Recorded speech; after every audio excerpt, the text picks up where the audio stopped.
Welcome to Out of the Field. This is a new series I'm doing where I come every week and I talk about a new photography lesson I learned, maybe some new gear, maybe a specific photo shoot, just anything like that. So it's basically just a weekly series where I can talk about whatever I want. And this is the first episode, so this week I'm going to talk about something really cool that I did recently, and that is kayak photography. Now, I've been up in Michigan for about a month now. I'm living up here for the summer. There's great photography and great nature. So part of that is amazing creeks and rivers. So I've done 2 kayak photography outings so far on 2 different rivers that were 2 very different environments. So today I'm going to tell you about some of the camera settings I use to capture these images on these rivers. I'm going to talk about kind of how I set up my camera on the kayak, safety wise, like the precautions I took. And I'm also going to show off some of my favorite images from the 2 kayak outings. So first of all, let's talk about camera safety. So you're going to want to be very careful with your camera because, kayaks, you think they're stable, but they're really not. I'm going to be honest. Like, kayaks are not stable platforms for your camera.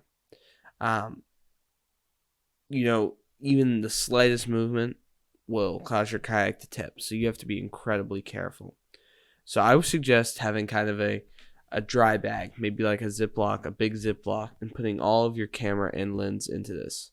I should mention I was doing wildlife, so I had my pretty big lens, so I needed a pretty big Ziploc bag for this situation. So yeah, put it in there until you're ready to shoot.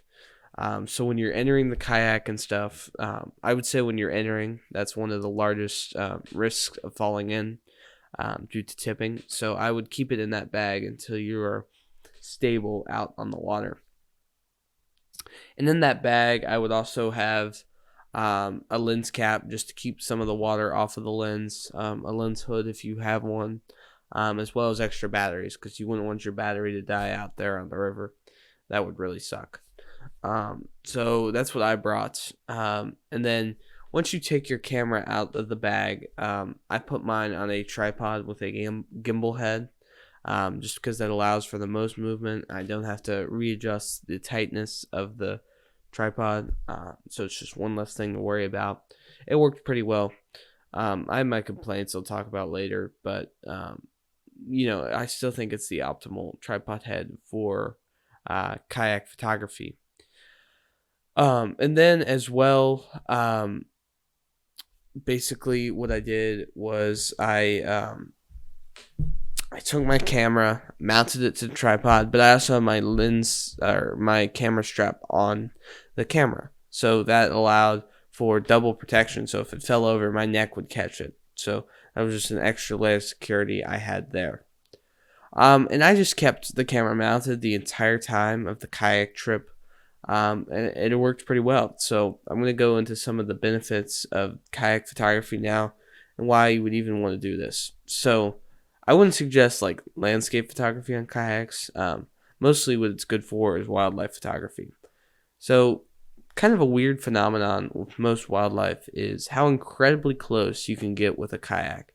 I mean, it is a significant difference than walking on land. I mean, I had this bright green kayak and I was not wearing like earth tone clothes. I could get right up to these birds and get amazing images. They just don't seem to care. I don't know what it is. Maybe it's because the 2 rivers I picked were fairly popular for tourists.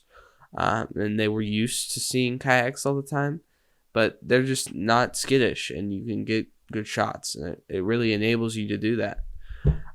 So that's pretty much the advantage of kayak photography, and it allows you to kind of go into areas that are really not accessible to you normally. I do plan to do some more kayak photography and access some inland lakes that have loons and grebes and that kind of stuff.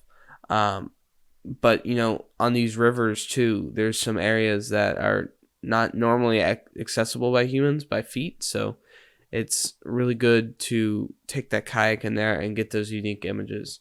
You may see something rare. I personally didn't get any rare images, but I did see some cool stuff. Like I saw an owl. So now I know there's an owl spot back there. I've seen an eagle while kayaking, and it takes you to new areas. Another benefit of kayak photography is it's just fun. I mean, it's plain fun. If you like kayaking, kayak photography is that next step, and it's really just a unique experience that you really never had before, or at least I've never had before. Another advantage is the eye level. So if you didn't know, when you're doing wildlife photography, you want to be eye level with the bird. So being in a kayak, you're pretty much eye level already, which is really nice. So you don't really need to shift down or up, which you can't really do. So you're pretty much eye level with the bird, and you get good images. So that's another major advantage. So some of the disadvantages are just positioning, and maybe this was because I was using a tripod, but I think even if you're hand holding, you'll have the same problem. You can't really position yourself very easily to go after a subject. So when you're in a kayak, you have less control than you'd think, especially if the river has a current. You can stop and try to turn towards a bird, but you will just not be able to, just because of the position of your kayak and the way your body is sitting. Because if you were sitting stationary in the seat of your kayak, you don't have a 360-degree rotation, not even really 180 degrees. So you just have to position yourself kind of. If you see a subject, what I tried to do is I tried to stop at the river a little bit before the subject, let go, and start working on my positioning. So when I floated down the river towards the subject, I was able to get the shot, if that makes sense. It works sometimes, but it didn't always work, and I did miss some shots because of it. And that's okay. But you do have to keep that in mind. It's very hard to position, and it can be frustrating sometimes. Another thing was like having your camera level. So this is probably a problem fairly unique to me because of my lens. So my 600 f11, it has like a tripod collar attachment, but it's not like you can't twist it, so it's stuck in one position. So when I was on my gimbal head, I couldn't level it very easily. So I did get some unlevel shots. Now obviously this is a quick fix in Lightroom, but you do lose some of the frame in that process. So that's just something to keep in mind as well if you have a lens similar to mine, or maybe you're trying to shoot with a more wide angle lens on the river. So just keep that in mind. Another thing with my 600 f11, it's part of the reason I'm buying the 100 to 500 soon. A prime is not good for kayak photography, I think, or especially a long prime, just because of how close that wildlife get. So there's been times where I wasn't able to focus on the wildlife because they were too close, and it was just too close of a shot to get a photo. So you do have to be careful about that. It worked sometimes, but it didn't work all the time. So maybe bring a 100 to 400, 100 to 500, maybe even a 70 to 200 with a teleconverter. Maybe as a backup lens, you could still bring your big prime, but have that other lens as a backup, quickly accessible in that dry bag, to maybe get shots of closer up subjects. I should have done that. I didn't do that on either of my outings, but it definitely would have helped. One scenario I had in mind is when I saw a white-tailed deer on the shore of the second river I kayaked, and I wasn't able to get a shot because it was too close. And if I had had my 24 to 240, I would have been able to take a more wide angle shot. Now it still would have been at probably 200 millimeters or so, but obviously I just cannot capture that on a 600 millimeter lens. Regarding exposure, I didn't really have to do anything different. You do want to keep that shutter speed at a minimum around 1/250th of a second, just because your kayak shakes more than you think. Even the slightest movement on your kayak will be obviously a huge movement on your long lens, just because of how long that focal length is. So make sure you keep that shutter speed up to 1/250th at least, to get the optimally sharp photos. And obviously it's subject to subject, so depending on subject speed, you're going to want to use a faster shutter speed. Now, as regard to weather, you'll want to go either early morning, or late afternoon to get that nice golden hour light, or you'll want to go on an overcast day. And that just basically is the same as any other nature photography situation that I recommend personally. I wouldn't recommend the blue sky day. You won't be happy with the results. You may see some beautiful birds, but you're not going to be happy with the photos you get. Or at least I'm not. It's not my style. So that golden hour or overcast light can really make some nice light on those birds. As regards to overcast, you get the nice neutral, so it's very good for kind of documentary shots.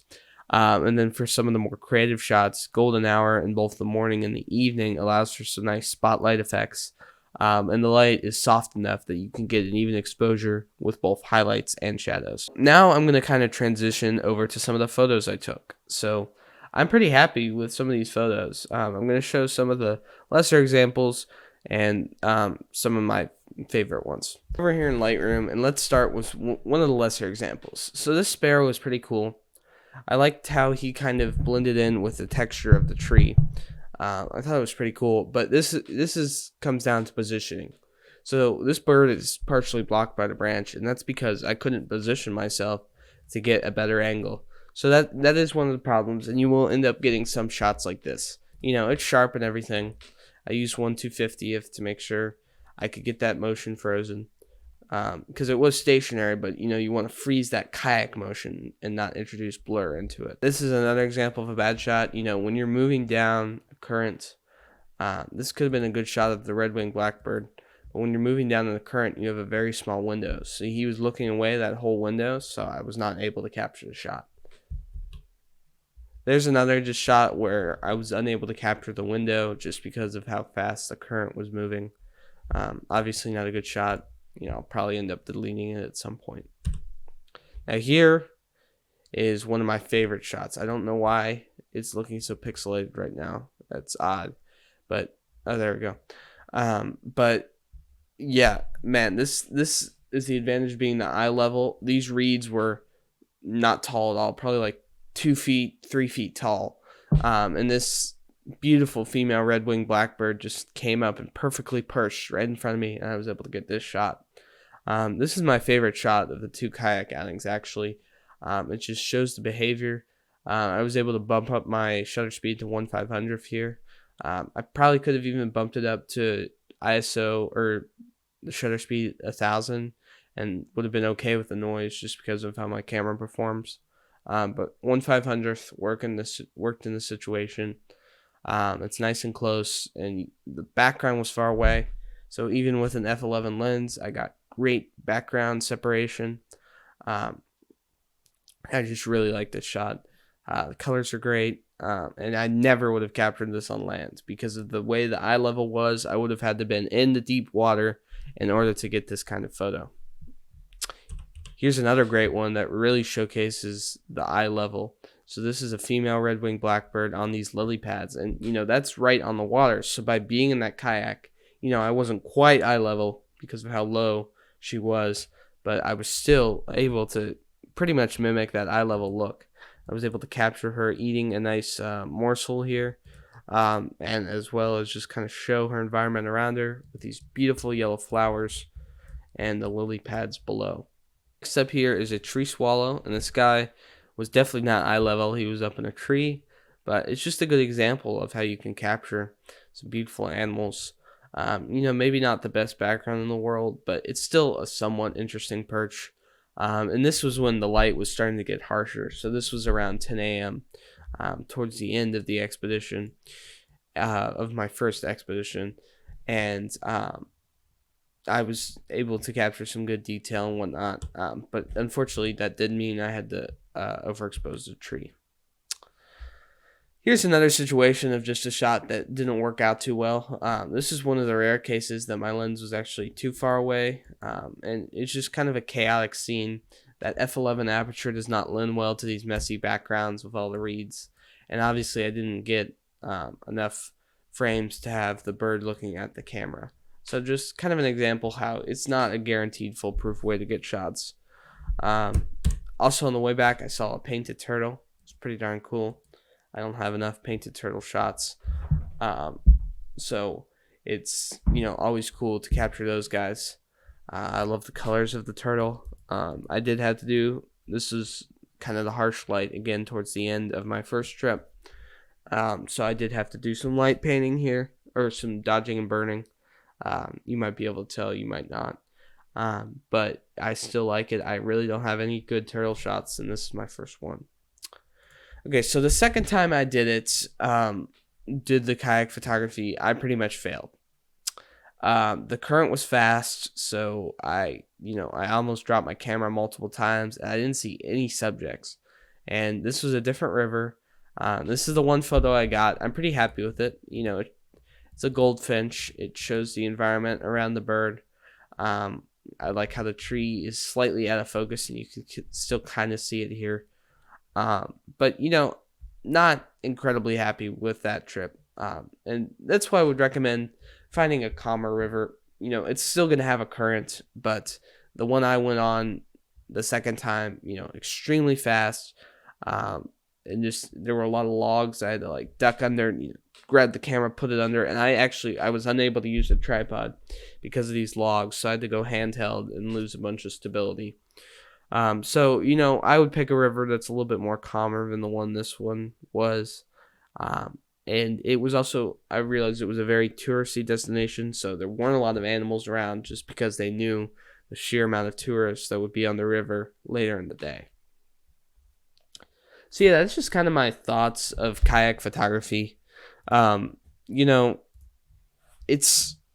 interesting. I like it. I think I'm going to definitely try it on some more lakes rather than a river, so I don't have to deal with that current at all. I'll only have to deal with like wind and stuff, but no major currents to deal with if I go out on a lake or even maybe the ocean at some point. Obviously, I'm nowhere near the ocean, but maybe when I go to the ocean next, I'll try that out. So yeah, I hope you enjoyed my first out of the field episode. I like this format. I think I'm definitely gonna stick with it. I'm not sure what I'm gonna talk about next week. But I'll start thinking about it. And if you guys have any ideas, let me know below. And just also let me know how you felt about the series. I really like it. I think it's a good idea personally.